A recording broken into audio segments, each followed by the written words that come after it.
Hi Tabitha, how are you today? I'm doing well. How are you? I'm pretty good. So before we get started, I just wanted to let you know that this is a confidential space. So anything that you choose to share stays between us. The only reason why I would break confidentiality is if you are harm to yourself or harm to others. Okay. So that sounds good? Yeah. Okay. So what brings you in here today? Well, uh, I've been struggling with like some vocation questions. So like I work at a place, but I'm not sure it's fulfilling me like I would like to be fulfilled, and or if I'm doing the type of work that I am best suited for. Okay. So what types of things would you like to come out of our meeting today? Oh, maybe a little bit more clarity, or maybe just even discovering what are the actual issues with my current job so I can qualify that and know where to go next. Okay. Does that make sense? Yeah. So I'm gonna Okay. play back what I heard. Okay. So I heard you say that you want to see what are the issues that you have in your current job exactly. Yeah. Um, and maybe like just how about can you? Yeah. Okay. So maybe once I figure that out, that'll help me move closer to what I do want in a job or position. Okay. Yeah. Okay. So initially, we just want to figure out what are your current issues with your job Yeah. before moving forward. Yeah. Okay. So tell me more about what it is that you do. So I work at the university. I work in the residence halls, um, and then the residence halls is primarily first year students. I work in the largest hall on campus with several student leaders. I supervise two merit staff members, um, and so yeah, that's about it. Well, what do I do? You want to know what I do? Sure. So I hold students accountable through the conduct process if they violate policy. I also advise a hall government, which is sort of like student government. I sit on quite a few departmental committees as well as campus-wide committees. Um, I enjoy working with like just students, just like getting out and helping them through crises and things like that, and or just getting to know them and seeing if I could help them in any way be successful or more successful at the university. So. Okay. So you talked more about your interactions with students than you did everything else. Uh-huh. So is it fair to assume that your work with students is like something that you really enjoy? It's like the high point of what it is Yeah, that you yeah, do? it's a central reason why I do the work that I do. Okay. If I didn't work with students, I would be doing something different. I think, yeah. Okay. Um, so given those things that you did name, where do you feel like your needs are not being met with your job then?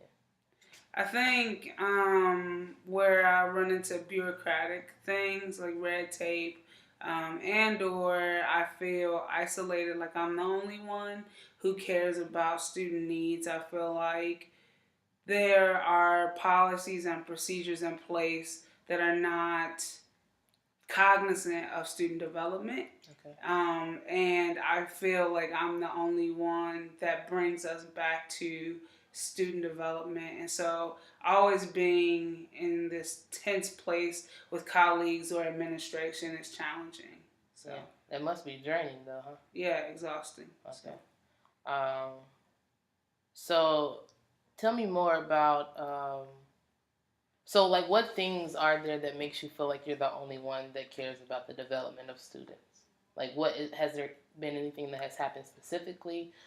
Maybe like when you go to meetings or something, do you feel like you're alone or like just tell me more about how you feel like you're the only one who cares about the Yeah, development of so students. I feel like when we introduce new policies or new programs or things like that in a department, my question is always, so how is this going to benefit our students? And the question is met with a lot of apprehension, like when people respond, is like the room thinks more about how we as professional staff members will interact with the policies, with the procedures, with the changes in programmatic efforts. It's more about us than how our students are being impacted, more or less. Additionally, I think we tend to think quite a bit about like our international students, and I think there's a specific type of student in which I feel much more connected to, and that's just our underrepresented students, our domestically underrepresented students, and that maybe that's the clarifier. Like, I think when we think about as a department, like policies and procedures, sometimes there's this glimpse of like, let's think about our student impact, but it doesn't. We don't think about our marginalized students, you know. So yeah, does that make sense? Yeah. Yeah. Okay. Yeah. I mean, even listening to you, like it sounds like it's very exhausting to feel like where your passion area isn't being recognized. Mm-hmm. So I can see that.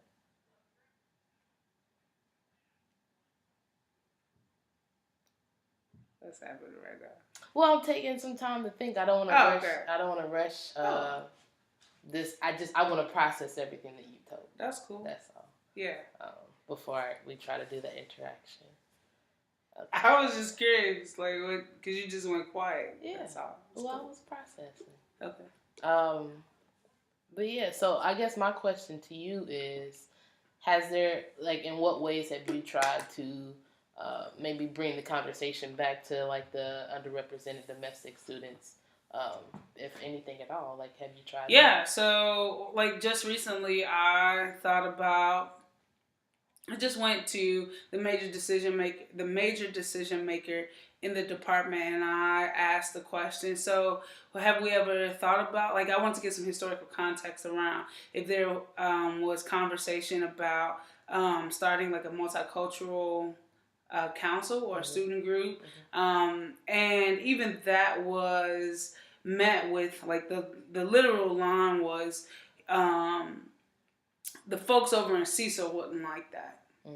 And it wasn't about how, why do you ask about that? Because you think there's a need for it with our students? Like, it wasn't that type of conversation. It was, oh no, we don't want to do what some other group on campus is already doing.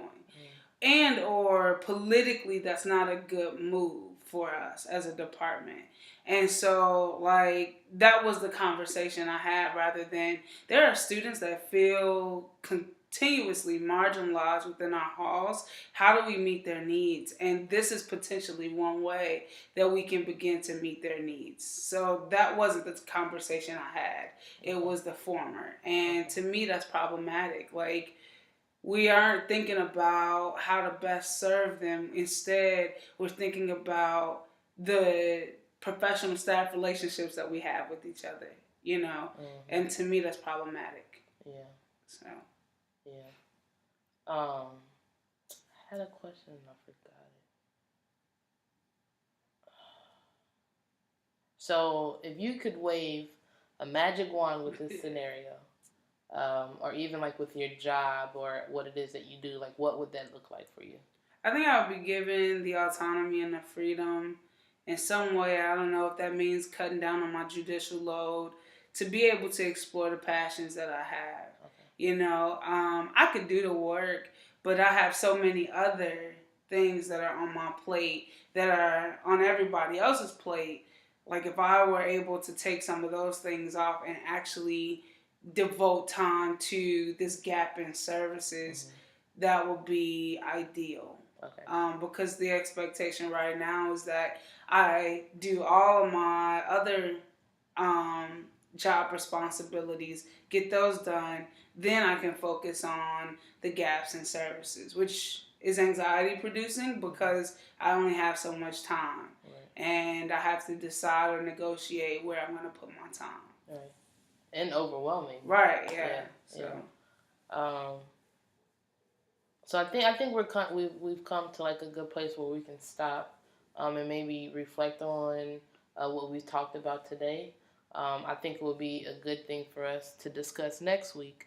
Um, what needs do you feel like aren't being met specifically, and how, or maybe some action plans to how those needs can be met. Oh, cool. I like that. You like that? So Yeah. so that sounds good then? Yeah, sounds good. All right, cool. Thank you, Tabitha. You're welcome.